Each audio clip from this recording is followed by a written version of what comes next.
ายมันบ่ดีเด้ละเอ้ยอายมันบ่ดี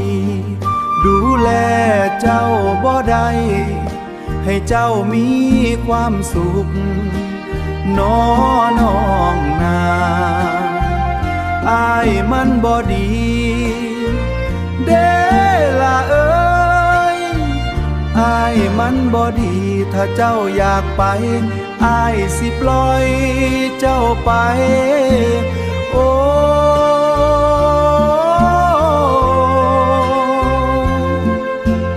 โอ้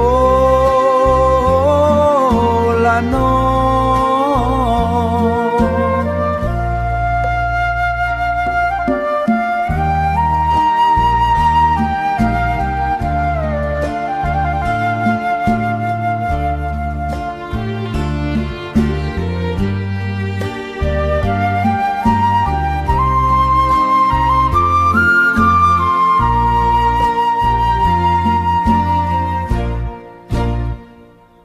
บ่ต้องห่วงอา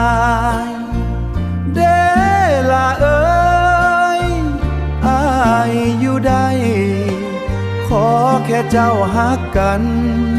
กับเขาให้ฮอดมือตายน้องนา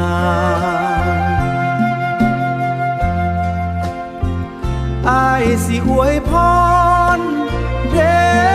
ละเอ้ยจากใจบ่าวให้เจ้าโชคดีให้เจ้าโชคดีฮักกันตลอดไป